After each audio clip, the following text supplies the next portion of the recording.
Ladies and gentlemen, the 2015 Women's World Cup champions.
Ladies and gentlemen, the Vice President of the United States.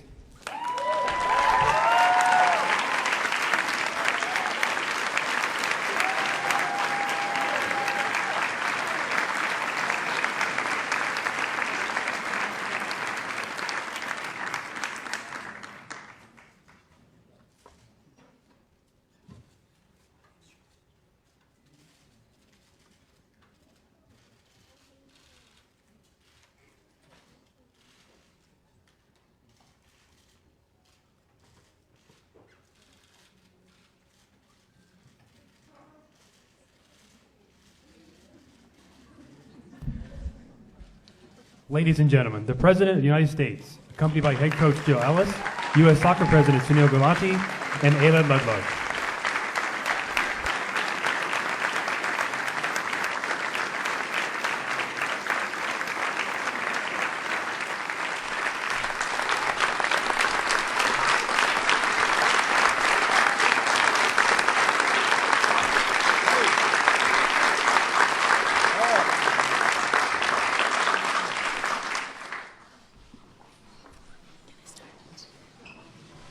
My name is Ayla Ludlow, and a few months ago, I decided to write a letter to the First Family after watching the U.S. women's soccer team. This is what I wrote. Dear Mr. and Mrs. Obama, my name is Ayla Ludlow, I am 13 years old, and I live in Pembroke, Massachusetts. Today I was watching Women's World Cup, which I love so much, and then my brother decides to come into the room and say, Ayla, boys are so much better than girls at soccer. Whoever is reading this should know that I hate the fact that boys' sports always get the most attention. I want to do something about it. It makes me mad that people do not treat girls equally. Plus, a lot of girls are better at sports than boys. So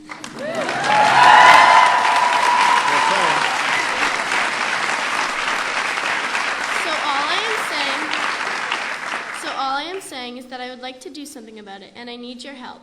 Sincerely, Ayla Ludlow, 13 years old. I never thought my note would bring me here to the White House with the woman I was watching on TV. Having this opportunity to stand before this group is simply amazing, and I'm never going to forget this moment. And now it is my honor to introduce the President, Barack Obama.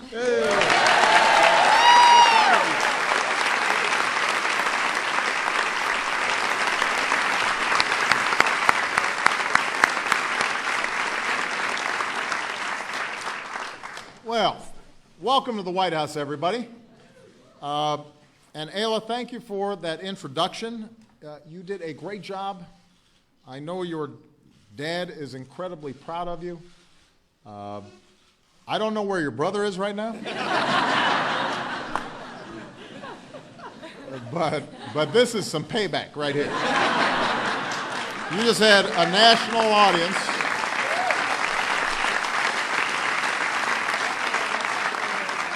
You just had a national audience just letting him know what's what. Because a lot of people agree with you. And nothing gives me more hope than knowing that we've got a whole generation of young women like Ayla ready to take the world by storm. Speaking of women who took the world by storm, give it up for the world champion U.S. Women's National Soccer Team. Hey!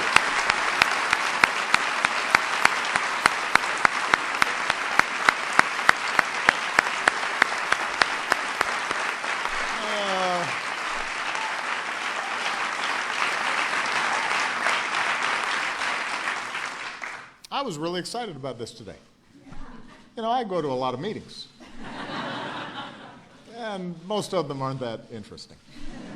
And so to see this team that sparked the imagination of people all across the country and around the world is just wonderful. I want to recognize a lot of people who made these incredibly talented women, put them in a position to be able to showcase their talents so effectively. First of all, U.S. Soccer President Sunil Gulati. Please give him a big round of applause. Good job, Sunil. Your outstanding coach, Jill Ellis.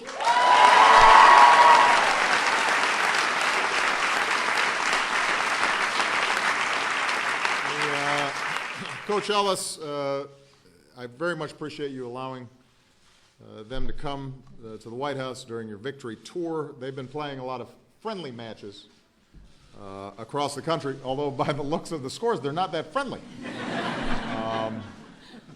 These folks are kind of competitive. Now, my first order of business is to congratulate our newlywed, Sydney LaRue. Sydney?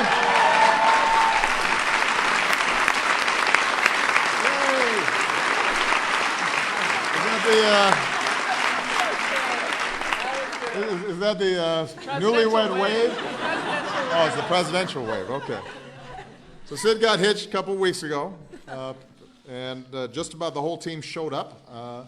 I also hear that she's got a Chihuahua with 10,000 Twitter followers, which makes me thankful that Bo and Sonny don't have their own accounts, because I don't need them trolling me from my own house.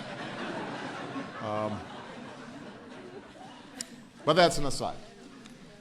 It's been a busy few months for the team. Since winning the World Cup in July, they've graced the covers of magazines and video games, and apparently even corn mazes. Now, this is a true story. A farmer in California built a corn maze in the shape of Megan Rapinoe's face.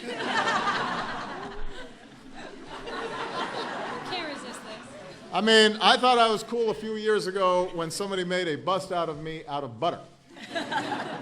But Megan's got an entire cornfield. But these champions deserve all the attention that they've been getting. After 16 long years, too many heartbreaks, they flew north to put America back on top of the soccer world, and they did it in style. It was a victory that took all 23 players. It took Christy Rampone's leadership, Alex Morgan's playmaking, Heather O'Reilly's game face. It took Becky Sauerbrun's quiet dominance and Abby Wambach's not-so-quiet dominance. Abby said that she wanted her final World Cup to be like a fairy tale, and I'm not sure that she could have written a better ending. World champion at last, draped in the stars and stripes, showing us all how far we've come on and off the field by sharing a celebratory kiss with her wife. And, of course, this victory required Carly Lloyd. Now, Carly's no stranger to clutch performances, scored game winners in both the 2008 and 2012 Olympic gold medal matches. So this year's final against Japan, she did it even better, scoring 3 goals in the first 16 minutes. Now, I have to say, first of all, I was explaining to the team and Carly that, like, I'd gotten my popcorn, I was all settling in. You know, I'm thinking I've got, you know, a couple hours of tension and excitement, and poof, it was gone, it was over. And afterward, Carly was asked if she ever thought that she would score 3 goals in a World Cup final. No, she said, I dreamed of scoring 4.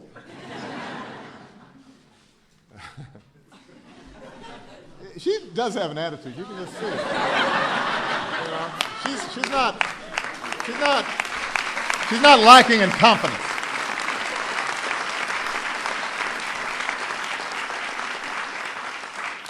Although I do think that rocket from midfield, that's a 2-pointer. So it was almost like 4. And Carly's performance was so good that by the time the game was over, someone had changed her title on Wikipedia from midfielder to President of the United States. Which, by the way, the job's about to open up. What's another candidate in the mix?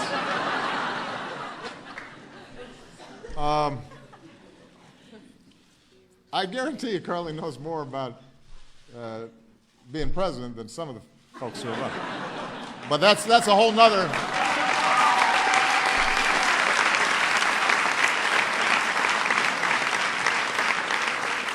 That's a whole nother topic of conversation. Now, while Carly's performance put an exclamation point on a historic run, this victory was about more than just soccer. It was about dominance and skill and about inspiring our whole country. About a month before the World Cup kicked off, these players launched She Believes initiative, encouraging young fans all across the country to believe in themselves. And whether it was through that campaign or on the field, they've inspired millions of girls to dream bigger. And by the way, inspired millions of boys to look at girls differently, which is just as important.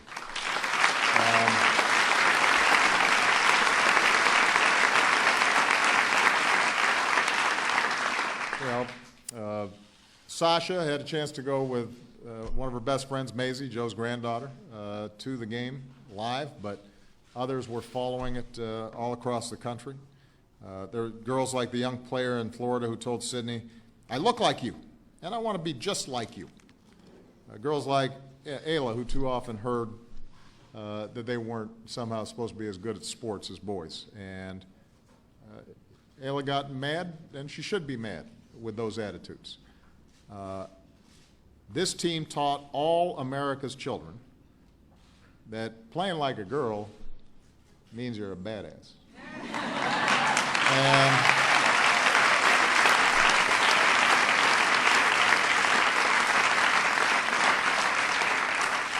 perhaps I shouldn't have used that phrase. Playing like a girl means being the best. It means drawing the largest TV audience for a soccer match, men or women's, in American history. It means wearing our nation's crest on your jersey, taking yourself and your country to the top of the world. That's what American women do. That's what American girls do. That's why we celebrate this team. They've done it with class. They've done it with the right way. They've done it with excitement. They've done it with style. We are very, very proud of them. So once again, on behalf of all Americans, congratulations. We couldn't be prouder of you. Let's go bring home the gold in Rio. Thank you.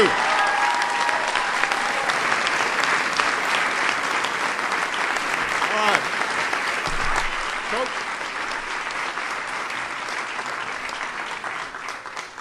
So on behalf of our team and our staff, we want you to try out. We figured you'd be free.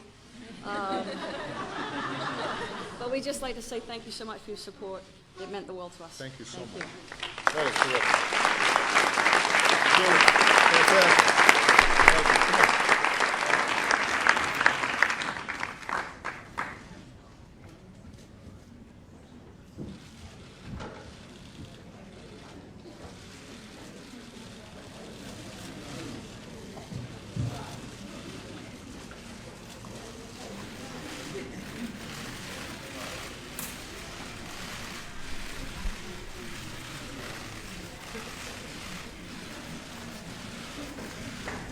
Come on. All right.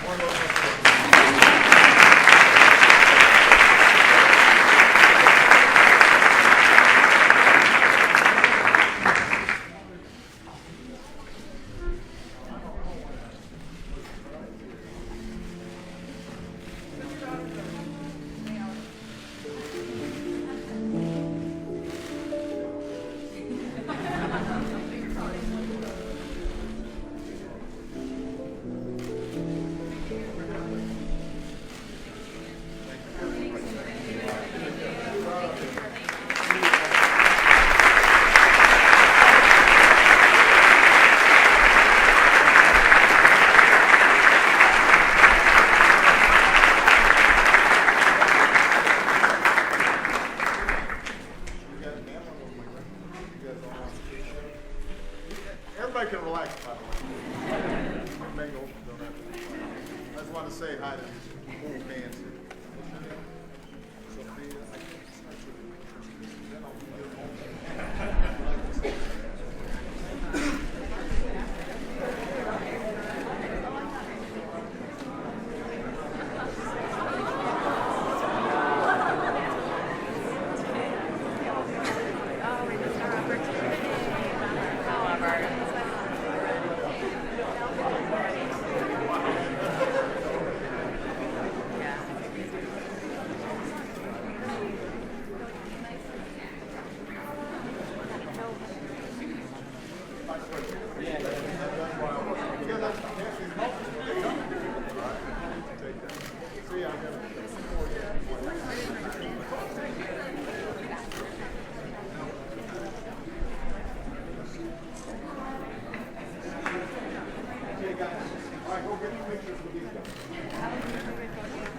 They want to do selfies with everybody.